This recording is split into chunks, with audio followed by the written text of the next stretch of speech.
Hello, എല്ലാവർക്കും എൻ്റെ പുതിയൊരു വീഡിയോയിലേക്ക് സ്വാഗതം. കുറച്ച് നാളായില്ലേ ഞാനിങ്ങനെ വന്നിട്ട്. കുറച്ച് യാത്രകളിലായിരുന്നു, അച്ഛനമ്മയൊക്കെ വന്നിട്ട് തിരക്കിലായിരുന്നു. അപ്പോൾ ഫുൾ ടൈം അങ്ങോട്ടും ഇങ്ങോട്ടൊക്കെ പോക്കൊക്കെ ആയിരുന്നു. ഞാൻ യൂട്യൂബും എൻ്റെ കാര്യങ്ങളൊക്കെ കുറച്ചൊന്ന് വിട്ടു നിന്നതായിരുന്നു. അല്ലെങ്കിൽ അവരായിട്ട് നമുക്ക് വിചാരിച്ച പോലെ എൻജോയ് ചെയ്യാനായിട്ട് പറ്റില്ലല്ലോ. നമുക്കധികം വൈകാതെ കാര്യത്തിലേക്ക് കടക്കാം.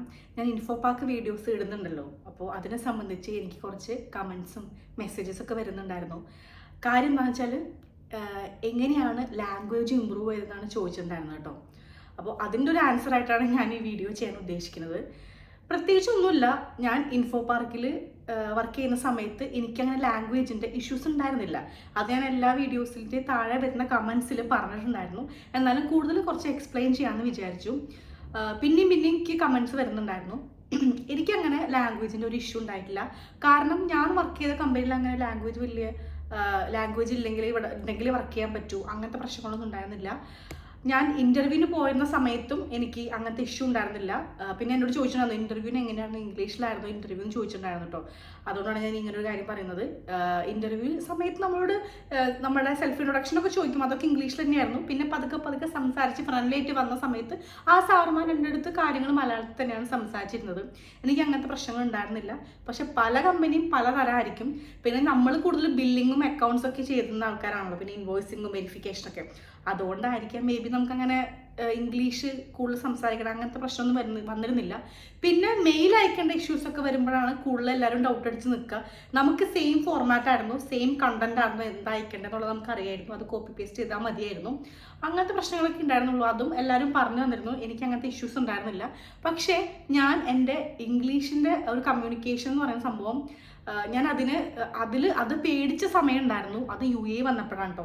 പിന്നെ ഇൻഫോ പാർക്കിൽ ഒരു പ്രാവശ്യം ഞാൻ ഫസ്റ്റ് ഇൻ്റർവ്യൂവിന് പോയിട്ടുള്ള എക്സ്പീരിയൻസ് എനിക്ക് പറയാൻ പറ്റാത്തൊരു എക്സ്പീരിയൻസ് ഉണ്ടായിരുന്നല്ലോ. ഞാൻ പറഞ്ഞിട്ടില്ലേ, എനിക്ക് വിചാരിച്ച പോലെ പെർഫോം ചെയ്യാൻ പറ്റാത്തൊരു എക്സ്പീരിയൻസ് ഞാൻ വേറെ വീഡിയോയിൽ ഇട്ടിട്ടുണ്ട്. അപ്പോൾ അതിനെക്കുറിച്ച് ഞാൻ പറയുന്നില്ല. അപ്പം എനിക്ക് നല്ല ടഫ് തന്നെയായിരുന്നു കേട്ടോ. അതാ പറഞ്ഞത്, നമ്മൾ ഉദ്ദേശിക്കുന്ന ഡെസിഗ്നേഷൻ അനുസരിച്ചിരിക്കും, അല്ലെങ്കിൽ ആ കമ്പനി അനുസരിച്ചിരിക്കും എന്നാണ് എനിക്ക് തോന്നുന്നത്. പക്ഷെ എന്തായാലും നമ്മളെല്ലാവരും ഇനി വരുന്ന ഒരു കാലത്ത് വെച്ച് നോക്കുമ്പോൾ ഇംഗ്ലീഷും എല്ലാം നമ്മൾ ഇമ്പ്രൂവ് ചെയ്തിരിക്കണം. അപ്പോൾ UAE ആണെങ്കിൽ ഹിന്ദി അറിഞ്ഞിരിക്കണം, അറബി അറിയിരിക്കണം. അതൊക്കെ അറിഞ്ഞിരിക്കുന്ന വലിയൊരു പ്ലസ് പോയിന്റ് തന്നെയാണ്. ഞാൻ UAE വന്നതിന് ശേഷമാണ് ഇംഗ്ലീഷ് കുറച്ചെങ്കിലും സംസാരിക്കാനായിട്ട് തുടങ്ങിയത്. അതിൻ്റെ റീസൺ എന്താണെന്ന് വെച്ചാൽ എനിക്ക് ഇവിടെ വന്നിട്ട് 6 മാസം കഴിഞ്ഞിട്ടാണ് ഒരു ടെമ്പററി ജോലി കിട്ടുന്നത്. അവിടെ മലയാളീസ് വളരെ കുറവായിരുന്നു. ഫസ്റ്റ് ഞാൻ ചെന്ന വർഷം ഒരു ഇച്ചിരി ഏജ് ആയ ഒരാളാണ് എന്നോട് സംസാരിച്ച് എന്നെ ഇൻട്രൊഡ്യൂസ് ഒക്കെ ചെയ്തത്. അതിനുശേഷം എന്നെ കൊണ്ട് ഇരുത്തിയത് ഒരു ഫിലിപ്പീനിയുടെ അടുത്തായിരുന്നു. പുള്ളിക്ക് പുള്ളിയുടെ ലാംഗ്വേജിൽ എന്നോട് സംസാരിക്കാൻ പറ്റില്ല, എൻ്റെ ലാംഗ്വേജിൽ എനിക്ക് പുള്ളിയോട് സംസാരിക്കാനായിട്ട് പറ്റില്ല. അതുകൊണ്ട് പുള്ളി ഇംഗ്ലീഷിൽ സംസാരിച്ചത്. പിന്നെ അവർ ഇംഗ്ലീഷ് നമുക്കൊന്നും മനസ്സിലാവില്ല. അപ്പോൾ ഞാനും തിരിച്ച് എന്തെങ്കിലും ഡൗട്ട് ചോദിക്കണമെങ്കിൽ ഇംഗ്ലീഷിൽ തന്നെ ചോദിക്കണം. കാരണം എനിക്കിതറിയണമെങ്കിൽ ഇംഗ്ലീഷിൽ തന്നെ ആയിരിക്കണം ഞാൻ ചോദിക്കേണ്ടത്. അപ്പോൾ ഞാൻ എങ്ങനെയാണെന്ന് വെച്ചാൽ ഞാൻ എന്തൊക്കെയോ അങ്ങോട്ട് പറയും, പക്ഷെ പുള്ളിക്ക് ഇത് മനസ്സിലായിട്ട് പുള്ളി എനിക്ക് റിപ്ലൈ തരും. അപ്പോൾ എനിക്ക് മനസ്സിലായി ഞാൻ പറയുന്നത് ഏകദേശം കറക്റ്റാണെന്നുള്ളത്. പിന്നെ ചില വാക്കുകൾ നമ്മൾ നോട്ട് ചെയ്ത് വെക്കാന്ന് പറയില്ലേ, ഞാൻ അങ്ങനെ നോട്ട് ചെയ്ത് വെച്ചിട്ടുള്ള ചില വാക്കുകളുണ്ട്. ക്യാൻ, ഹാവ്, അങ്ങനത്തെ കേട്ടോ. പിന്നെ അത് വെച്ച് ഞാൻ അപ്ലൈ ചെയ്യും. അങ്ങനെയൊക്കെ പിന്നെ എല്ലാവർക്കും മനസ്സിലാക്കാനായിട്ട് തുടങ്ങി. അപ്പോൾ ഞാൻ ആദ്യം അക്കൗണ്ട്സിലാണ് ഇരുന്നത്. കുറച്ച് കഴിഞ്ഞപ്പോൾ എന്നെ ഓപ്പറേഷൻസിലേക്ക് മാറ്റി. അതൊരു അറബിയുടെ അടുത്തായിരുന്നു. ആ അറബിയുടെ അടുത്ത് ഞാൻ ഇംഗ്ലീഷ് തന്നെ സംസാരിച്ചാലേ പുള്ളിക്ക് മനസ്സിലാവുള്ളൂ. അപ്പോഴും ഞാൻ സംസാരിക്കാനായിട്ട് തുടങ്ങി. പിന്നെ അത് കഴിഞ്ഞിട്ട് ഞാൻ അവിടെ എത്തി. ഞാൻ ലോജിസ്റ്റിക്സിലാണ് വർക്ക് ചെയ്തത്. ലോജിസ്റ്റിക്സിൽ വർക്ക് ചെയ്യുന്ന സമയത്ത് എനിക്കൊന്നും അറിയില്ല, പുതിയ സോഫ്റ്റ്വെയർ ആയിരുന്നു. ആ സോഫ്റ്റ്വെയർ ടീംസിൽ ഓൺലൈനായിട്ടാണ് എനിക്ക് ഒരാൾ പഠിപ്പിച്ചു തന്നിരുന്നത്. പുള്ളി പാകിസ്ഥാനി ആയിരുന്നു. ആളെടുത്തും ഞാൻ ഇംഗ്ലീഷിൽ സംസാരിച്ചിട്ടുണ്ട്. എന്തൊക്കെയോ പറയും, പുള്ളിക്ക് മനസ്സിലാവും, പുള്ളി അനുസരിച്ച് തിരിച്ച് ഇംഗ്ലീഷിൽ പറയും. നമുക്കത് അങ്ങനെ മനസ്സിലാക്കി എടുക്കാനായിട്ട് പറ്റും. അപ്പം ഞാൻ പറയുന്ന ഒരു കാര്യം എന്ന് പറഞ്ഞാൽ, നിങ്ങൾ മാക്സിമം നമ്മളുടെ രീതിക്കുള്ള ആൾക്കാരില്ലേ, അതായത് മലയാളീസിനോടല്ലാതെ പുറം രാജ്യത്തുള്ള ആൾക്കാരായിട്ട് സംസാരിക്കാൻ ശ്രമിച്ചു കഴിഞ്ഞാൽ നമുക്ക് കുറച്ച് ഡെവലപ്പ് ചെയ്തെടുക്കാനായിട്ട് പറ്റും. നമ്മുടെ ആൾക്കാരാകുമ്പോൾ നമുക്ക് സംസാരിക്കാൻ കുറച്ച് ചമ്പലുണ്ടായിരിക്കും. ഞാൻ തെറ്റ് പറഞ്ഞാൽ അവർക്ക് മനസ്സിലാവില്ല, ഒരു ചിരിക്കില്ല, ഒരു കളിയാക്കില്ല എന്നൊക്കെ ഒരു തോന്നൽ വരും. എനിക്ക് നമ്മളെ ആൾക്കാരുടെ അടുത്ത് സംസാരിക്കാൻ പറ്റില്ല കേട്ടോ. പിന്നെ നമ്മൾ നോർമലി സംസാരിക്കുന്ന സമയത്ത് ഇംഗ്ലീഷ് വാക്കുകളൊക്കെ ഉപയോഗിച്ച് കഴിഞ്ഞാൽ കുറച്ചുകൂടി ഡെവലപ്പ് ചെയ്യാനായിട്ട് പറ്റും. പിന്നെ എല്ലാവരും പറയുന്ന പോലെ തന്നെ ഇംഗ്ലീഷ് സിനിമ കാണാം, ഇംഗ്ലീഷ് മൂവി കാണാം, ഇംഗ്ലീഷ് ബുക്കുകൾ വായിക്കുക എന്നൊക്കെ കോമൺ ആയിട്ട് പറയാം. പക്ഷെ ഞാൻ അങ്ങനെയൊന്നും ചെയ്തിട്ടില്ല.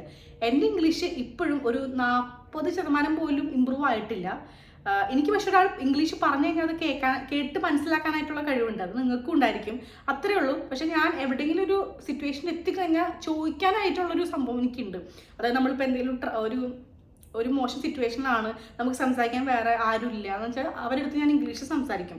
എന്തെങ്കിലും അങ്ങനത്തെ ഇഷ്യൂ വന്നാൽ ഞാൻ തിരിച്ച് ചോദിക്കും, എന്താ അങ്ങനെ കാര്യങ്ങളൊക്കെ ചോദിക്കും. അങ്ങനത്തെ എക്സ്പീരിയൻസ് ഒക്കെ എനിക്ക് UAE ഉണ്ടായിട്ടുണ്ട് കേട്ടോ. ഇപ്പോൾ 1 വർഷമായില്ല ഇവിടെ. അതുകൊണ്ട് പിന്നെ യു എയിലൊക്കെ ഇന്റർവ്യൂവിന് പോകുമ്പോൾ ഫുൾ ഇംഗ്ലീഷ് ആയിരിക്കും. മലയാളികൾ ഇംഗ്ലീഷ് തന്നെ സംസാരിക്കും. നമുക്ക് അവർ മലയാളിയാണെന്ന് പോലും മനസ്സിലാവില്ല കേട്ടോ.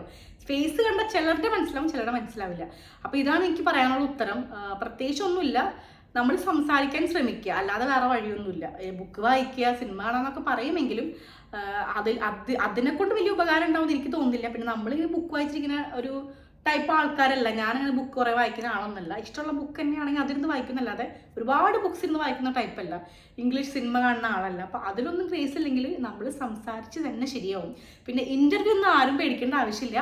ഇപ്പം നമ്മൾ എന്ത് ഇൻ്റർവ്യൂ ആണ് പോകുന്നത്, നിങ്ങൾ എന്ത് ഡെസിഗ്നേഷനിലാണോ അപ്ലൈ ചെയ്തെന്ന് വെച്ചാൽ അതിനെക്കുറിച്ച് കൂടുതൽ മനസ്സിലാക്കി അതിൻ്റെ ഇൻ്റർവ്യൂസ് സെർച്ച് ചെയ്ത് യൂട്യൂബിലൊക്കെ നോക്കി പഠിക്കുക. ഞാൻ കസ്റ്റമർ സർവീസ് എക്സിക്യൂട്ടീവിൻ്റെ ഇൻ്റർവ്യൂവിനാണ് ആദ്യം പോയത്.